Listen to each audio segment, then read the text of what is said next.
E aí, meu povo, tudo bem? Vamos lá? Uma aula mais rapidinha hoje, aula 6. Aula continuação da reforma religiosa.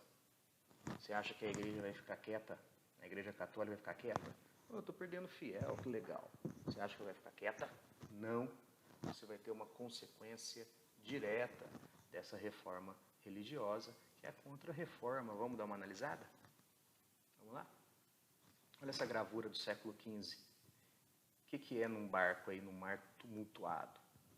A igreja, né? Lembra? Só para a gente lembrar as crises que a igreja católica estava sofrendo. Olha aí, a igreja num barco à deriva. E a igreja vai ter a resposta a isso. Qual será a resposta da igreja? A reforma católica ou contra-reforma? A reforma católica é a resposta da igreja católica, é um conjunto de medidas para tentar manter os fiéis, e angariar mais fiéis. Angariar? É assim que fala? Não sei. Vamos lá.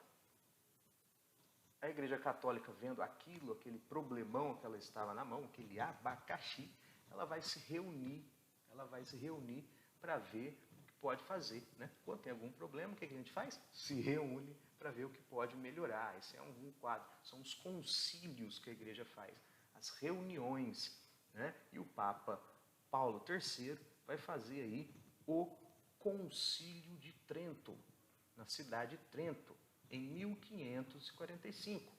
O Papa, então, vai falar assim, bom, vamos reunir aqui, vamos ver o que a gente pode melhorar ou não, o que vai manter, o que não vai manter. É uma autoanálise, é uma autocrítica, tá? Porque quando o negócio está feio, é até um conselho, né? Olha, Marquinhos psicólogo, né? Até quando a coisa está triste, reflita, será que são os outros o problema? Será que não é você? É o que a Igreja Católica faz. Ela vai dar uma olhada por dentro dela. O Concílio de Trento, então, vai reafirmar dogmas católicos. Ó, tem coisa que não dá para fazer, tem coisa que não dá para mudar. Por exemplo, o líder da igreja, seu Papa, isso não dá para mudar. Os 7 sacramentos, isso não dá para mudar. Mas coisas podem ser mudadas. Por exemplo, a igreja vai proibir a venda de indulgências. A salvação, sim, é feita pela fé. Mas, se for uma obra de boa vontade sua, também sim. Você vai criar seminários, aquela escola de padres, tá? Por quê? Para tentar criar uma nova leva de clero que seja bom, não esse clero corrupto. Então, a criação de novos seminários, ok? O Concílio de Trento vai criar o Index Librorum Prohibitorum.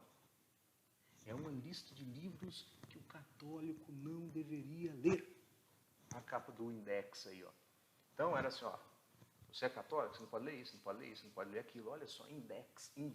É um índice de livros proibidos pela Igreja Católica. Aí é uma gravura, eles queimando os livros proibidos. Muita gente aí entrou nesse livro aí, gente famosíssima, tá? A Igreja Católica vai voltar com os tribunais do Santo Ofício, vai voltar com a Inquisição.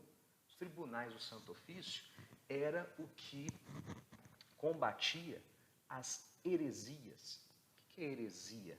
É aquilo que vai contra o dogma católico.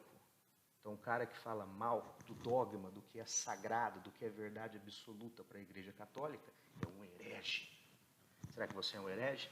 Se você fosse um herege, você passaria por um tribunal, o tribunal da Inquisição. Lá nesse tribunal, os caras iam te julgar para ver se você era ou não um herege.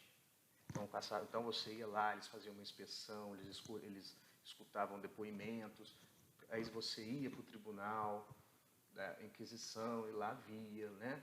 Aí lá, algumas vezes você sofria torturas para você falar a verdade, né? Muita gente foi perseguida se você falasse diferente da língua da Igreja Católica, né? Então, o Tribunal de Santo Ofício é um controle sobre a conduta moral do fiel católico. Tá? Então, é aquela época, né? Os carinhas iam para fogueira, sofriam. Bom, eu não vou falar isso para não causar polêmica. Aí, nesses tribunais do Santo Ofício, a igreja fazia os autos de fé. Era cerimônia pública, era evento. Os caras faziam os autos lá na praça pública, o povo ia ver se ele fosse condenado, né? Para perseguição aos hereges. A Inquisição existia, tá? Existia lá no século XIII e tal. Ela só volta ativa. A Inquisição vai ficar muito forte na Espanha, em Portugal, né? Tribunais do Santo Ofício, uma forma ali de se controlar o fiel. Tá vendo? As medidas. Reafirmaram alguns dogmas, proibiram outras coisas, como as indulgências. Vamos estudar os padres melhores, vamos voltar com o Tribunal do Santo Ofício, vamos voltar com a Inquisição. Tá vendo? São medidas para manter o fiel, tá? Para manter o fiel. Olha aí, um auto de fé. Olha um auto de fé. Aqui é o Galileu Galilei, né? Ele foi lá para o auto de fé, né? Ele ia ser condenado. Mas na hora ali, se você pedisse perdão e falasse que não fez nada, você se livrava, né? Muita gente foi para a fogueira. Tá certo? Mas quem sou eu para julgar? Você vai ter, isso aqui é importante para a gente ver como está tudo acontecendo ao mesmo tempo. Em 1534, você vai ter um cara que chama Inácio de Loyola. Inácio de Loyola é um cara de família rica, de família aventureira. Ele tem um irmão que viajou com Colombo para a América. Esse cara um dia foi numa guerra. Sabe o que aconteceu na guerra? Ele levou uma bala de canhão entre as pernas, entre os joelhos. Porra, o cara ficou a perna detonada. A perna ficou detonada. Acharam que o Inácio ia morrer. Mas não, ele se recuperou. Mas no processo de recuperação, ele começou a ler a vida de Jesus Cristo, tal, até que ele tem essa ideia.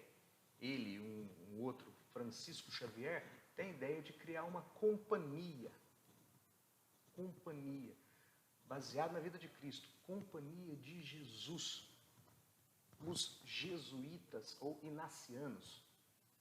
Para que serviriam os jesuítas? Os jesuítas serviriam para levar a palavra de Cristo. Levar o Evangelho. Gente, 1534, o que estava acontecendo? Grandes navegações, descoberta de novas rotas marítimas, com ela o quê? Descoberta de novos territórios. Nesses novos territórios você tinha quem? Nativos que não conheciam a religião católica. Tá vendo? A Companhia de Jesus tinha um caráter de evangelização. Ora, se aquele nativo não conhece Deus cristão, vamos apresentá-lo. Vamos fazer desse cara um novo cristão. A Companhia de Jesus tinha a intenção de criar novas nações cristãs sem o erro passado, sem o erro daquele clero corrupto. Ó a sacada, Inácio de Loyola. Hoje esses caras são todos santos. E quando a gente estudar a história do Brasil, você vai ver que esses jesuítas vieram em peso para cá. Nossa educação, muita coisa de pedagogia, esses caras eram estudados, letrados. Companhia de Jesus, uma medida da contra-reforma. Olha como tudo é ligado. Vou fazer um resuminho básico. Como tudo é ligado, é o nosso capítulo inteiro.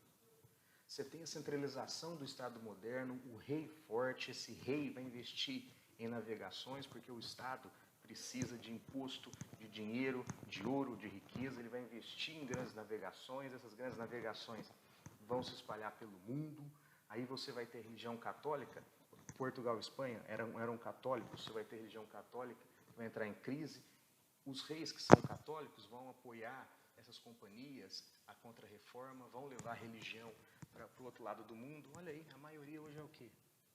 Cristão, a maioria, né? A maioria não é cristão? Olha aí, tá tudo ligado, ó. Tudo ligado, tá? Então, olha como tem mudança essa idade moderna, mudança de pensamento, renascimento, mudança de política, esses reis, mudança religiosa, você vai ter várias outras religiões cristãs. Isso chega até o Brasil, né? Depois a gente vai ver a história do Brasil. Isso chega até o Brasil. Então é isso que está acontecendo na Europa, beleza? E o mapa da religião fica assim, ó. O sul da Europa é católico e o norte da Europa é protestante. Então você tem o anglicanismo na Inglaterra, os calvinistas ali nos Países Baixos, os luteranos, onde hoje é a Alemanha. O calvinismo vai ali para a Escócia, tá? Fica assim o mapa da religião, tá vendo? Galera, hoje é só, curtinho, né? Espero que tenham entendido. Qualquer coisa, estou à disposição. Leiam a apostila, tá certo? Anote no seu caderno a data, registre o que achou importante da aula, ok? Até mais. Abraço virtual. Até a próxima.